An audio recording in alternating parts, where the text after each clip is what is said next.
What's up, guys?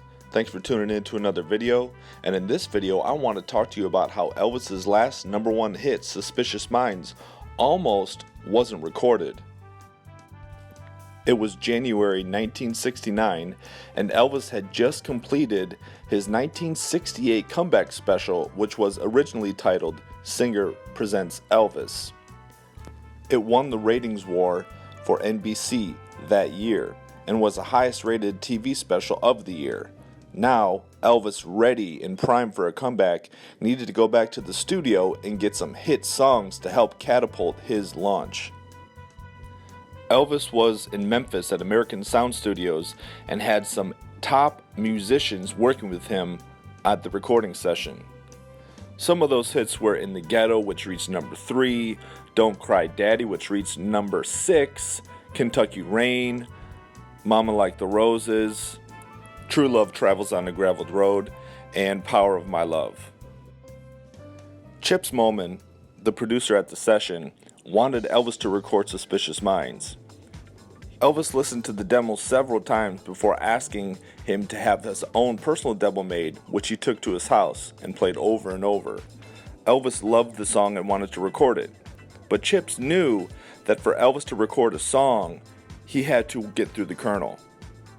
Moman knew that Elvis already had 40 songs lined up, and for outsiders to bring Elvis a song, it was nearly impossible because Elvis's publishing company demanded so much of the royalties. The 2-week session was coming to a close, and friend George Klein, who was DJ in Memphis, knew that Suspicious Minds was going to be a hit and was getting worried that Elvis had forgotten about the recording and was going to pass by the session without recording it. It was brought to Elvis's attention that Suspicious Minds was also on the set to record. Elvis snapped his fingers. "Yeah, that's right, let's record it." So Elvis took some time looking over the lyrics and memorizing the notes. After about 3 or 4 takes, they thought they couldn't improve on the song anymore. Finally, Chips played it over the speakers and everybody loved it. But it's not over yet. They still had to get approval to make the song their own. So when it became clear that Elvis was going to record Suspicious Minds, Tom Disick and Freddie Beanstalk cornered Chips in the studio and says that if Elvis was to record this song, Chips had to give up some of his royalty rights. But Chips stood his ground. He was livid. He said, paraphrasing, "Don't ever come in here demanding that I give up something that I own. If I thought we were here to cut some hits. If you don't want to do that, all of you can get the F out."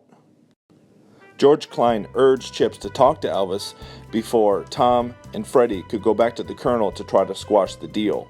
Elvis didn't usually get involved with his management's business decisions, but in this case, he declared that he will not let publishing rights get in the way of him recording a song that he liked. Now, when the song was released 7 months later in September, Elvis was in for a surprise. Somebody had taken the song and remixed it in Nashville or California and added a false ending at the end to where it would fade out and then come back strong.